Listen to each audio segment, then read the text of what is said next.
ये मान के चलिए दिवाली के बाद 20-30% बाहर हो चुके कंपटीशन के। पिताजी को बताना कैसे है कि हमने फॉर्म भरा था, हमने पढ़ाई की थी, लेकिन नहीं हो पाया हमारा सिलेक्शन। बेटा तुम्हारा सिलेक्शन तो फॉर्म से पहले ही नहीं हो रहा था। तो ये जो इतनी भारी छुट्टियां मिल रही, क्या कीजिएगा इनका, क्या कीजिएगा इनका? इन दिवाली की छुट्टियों में मास्टर सुनो, ये दिवाली रिवीजन वाली, तो इसमें आपको रिवाइज करना है, ठीक है।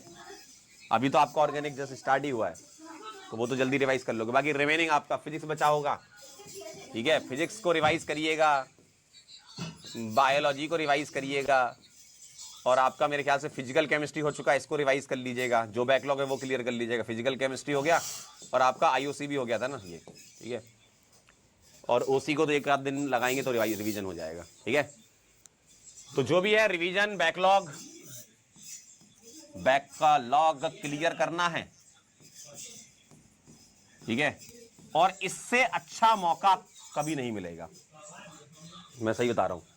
पूरे सेशन में इससे अच्छा मौका आपको नहीं मिलने वाला है। पूरे सेशन में इससे अच्छा मौका आपको नहीं मिलने वाला है। जितना भी पुराना पाप है, जितने भी आपने पुराने पाप किए हैं ना पढ़ के, उसको एक सुधारने का समय है।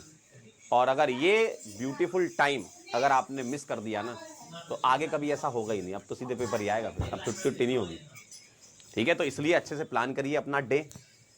दिवाली के जो दिन हैं, वैसे भी इवनिंग के टाइम में पूजा वगैरह होती है, शाम के टाइम आप दिन में पढ़ सकते हैं आराम से, ठीक है।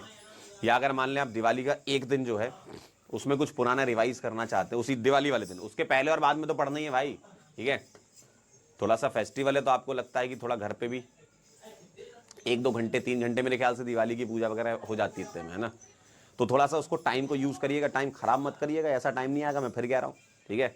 जब टाइम निकल जाएगा ना, तब आपको लगेगा अरे यार दिवाली का इतना बढ़िया टाइम था यार, क्या बढ़िया टाइम था, मैं सारा क्लियर कर लेता, अपना बैकलॉग सारा रिवीजन हो जाता, ठीक है, ठीक है ना। समझे? कह रहे हैं एक्स्ट्रा लेक्चर ना, मेरी तरफ से कोई एक्स्ट्रा लेक्चर नहीं। कहाँ एक्स्ट्रा, कहाँ से दूंगा? 4 ही तो लेक्चर हुए, मेरा एक्स्ट्रा कहाँ से आएगा यार? हैं, मैं क्या ही करूंगा एक्स्ट्रा करके? 4 ही तो आज तो लेक्चर हुए अपने, कितने 6 हो गए ना। आईयूपीएससी का क्या ही एक्स्ट्रा दूंगा मैं आपको, है ना।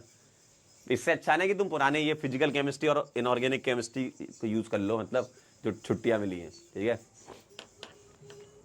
क्लियर है? तो ये चीजें आप ध्यान रखिएगा, ये सब क्लियर करना है आपको, जो भी बैकलॉग है। दिन को अच्छे से यूज करें, है ना। जो सुबह उठते हो वैसा ही शेड्यूल रखें जैसा आप पढ़ते हो। आप इसको छुट्टी को छुट्टी की तरह मत माने, छुट्टी को एक अपॉर्चुनिटी की तरह माने कि यार ऐसा जो समय आया है मेरे पास, इसको यूज करूंगा। तो जो भी आपका शेड्यूल चलता है वो चलने दीजिए, है ना। सुबह 8:30 से क्लास होती है, बिल्कुल वैसी उसी स्लॉट में बैठिए, उसी स्लॉट में, मतलब आपको फील नहीं आनी चाहिए ऐसा कि छुट्टी चल रही है ना। 8:30 AM जो आपकी फिजिक्स की क्लास होती है ना, 11 बजे तक आप फिजिक्स पढ़ते हो मेरे ख्याल से, है ना, 10:45 तक पढ़ते होगे। इसमें आप फिजिक्स ही पढ़िए, ठीक है। 11 से 1 आप केमिस्ट्री ही पढ़िए, है ना। आप इसमें केमिस्ट्री ही पढ़िए, इसमें फिजिक्स पढ़िए, इसमें केमिस्ट्री पढ़िए। केमिस्ट्री में कौन सी? फिजिकल और इनऑर्गेनिक, है ना।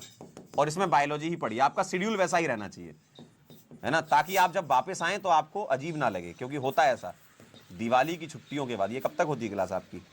1:45 से 1:15 से, कब तक होती है ये? 1:15 से होती है ना, है 3 बजे तक होती है क्या? जब भी होती है, जितनी बजे तक होती है। तो इसमें आप बायोलॉजी पढ़िए, है ना। और एक बहुत बढ़िया चीज आपको बता रहा हूं, एक बढ़िया चीज आपको बता रहा हूं, जितने बच्चे दिवाली से पहले तैयारी करते हैं, ये मान के चलिए दिवाली के बाद 20-30% बाहर हो चुके कंपटीशन के। तो आपके पास ये भी एक अपॉर्चुनिटी है, आप उनमें शामिल मत हो जाना कि बाहर हो गए। आप टिके रहोगे, 3:30-3 बजे तक होती है ना, ठीक है। आप ये मान के चलिए कि स्टार्टिंग में 100 बच्चे अगर थे, चाहे पूरे पूरे यूनिवर्स की बात कर रहा हूं मैं, सभी ऑनलाइन क्लासेस सभी ऑफलाइन क्लासेस को मिलाने, पूरे हिंदुस्तान की नीट के पेपर की बात कर रहा हूं। नीट के पेपर में अगर 100 बच्चा बैठा, मतलब 100 बच्चा स्टार्ट किया, यहां से स्टार्टिंग में मानना है ना, एक डेटा ऐसी 100 लेके समझा रहा हूं।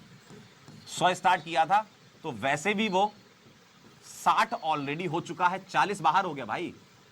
40 तो भाई साहब गैस की तरह उड़ गया है, दिख नहीं रहा है वो कहां है, लोग ढूंढ रहे हैं कहां है बच्चा। तो 40 तो उड़ चुका दिवाली तक तो। और दिवाली के बाद इसमें से भी 20-30% बच्चा उड़ जाएगा तो बचेगा 40, यहां से 20 फिर उड़ गया दिवाली के बाद। तो जो कंपटीशन तुम्हें, फॉर्म सब भरेगा, अभी फॉर्म निकलने दो, फॉर्म सब भरेगा, स्ट्रेटजी सब देखेगा, है ना, वन शॉट की डिमांड करेगा, वो सब करेगा। ये 100 बच्चा पूरा डिमांड करता है, लेकिन ये बाहर है, उसको पता भी नहीं है ना। तो असली कंपटीशन जो बचा है, जिन बच्चों के बीच में लड़ाई है कट ऑफ वाली, वो तो ये है भाई, किसी के 100-200 नंबर भी तो आते हैं नीट में, नहीं सुने आपने? वो यही तो होते हैं जो मक्कारी करते हैं, जो नहीं पढ़ते हैं वही तो बाहर हो जाते हैं। तो जो बचा है बच्चा, वो वैसे भी 40 बचा है यार। तुम जो सोच रहे इतना कंपटीशन था, हाँ कंपटीशन है, फॉर्म में दिखेगा तुमको, बस कंपटीशन तुमको फॉर्म में दिखेगा। इतने बच्चों ने फॉर्म भरा, न्यूज में भी निकलेगा, इस साल 400 करोड़ बच्चों ने फॉर्म भरा है, वो दिखेगा तुमको भाई, कि इस साल 500 करोड़ बच्चों ने फॉर्म भरा है, वो फॉर्म में दिखेगा आपको। लेकिन सच में जो बच्चा जो बैठ रहा है वहां पर, जिसका सिलेक्शन होना था, उनमें कंपटीशन 40% बचे हैं, ठीक है। जो कि अभी भी देखना, अभी दिवाली का बता रहा हूं मैं, दिसंबर के बाद तो ये और हो जाएगा, 30% दिखेगा सब जगह बच्चा। यूट्यूब पे तो भर भर के दिखेगा, ऐसा लगेगा कि भाई साहब इससे ज्यादा तो बच्चा ही नहीं बैठता किसी पेपर में। लेकिन रियलिटी यही है कि वो 40% था, बाकी तो बस चल रहा है। फॉर्म भी तो भरना है, पिताजी को बताना कैसे है कि हमने फॉर्म भरा था, हमने पढ़ाई की थी, लेकिन नहीं हो पाया हमारा सिलेक्शन। बेटा तुम्हारा सिलेक्शन तो फॉर्म से पहले ही नहीं हो रहा था। फॉर्म तो तुम इसलिए भर रहे हो ना, ताकि घर वालों को पता चल जाए, दिखाना है ना, पेपर जा रहे हो देखने, बैठना भी तो है पेपर में। लोगों को कैसे लगेगा कि तुमने साल भर पढ़ाया, कि अगर अभी से तुम्हारी सच्चाई लोगों को पता चल गई तो लोग तुमको 100 गालियां सुनाना चालू नहीं कर देंगे। तो इंसान क्या है, अपने बचने के तरीके ढूंढता है ना। इंसान बड़ा खतरनाक है, अपने बचने के तरीके ढूंढता है। पढ़ाई नहीं करना, उसको पढ़ना नहीं है कि पढ़ के कम से कम जो मैं बाहर जा रहा था इसके अंदर आ पाऊँ, पढ़ना नहीं है, बस बकवास करनी है, ठीक है। तो जो पढ़ रहे हैं, ईमानदारी से पढ़ रहे हैं, वो ये वाले बच्चे हैं, और ये भी धीमे धीमे कम हो जाएंगे, ठीक है। चलिए, थैंक यू सो मच, बहुत बहुत धन्यवाद।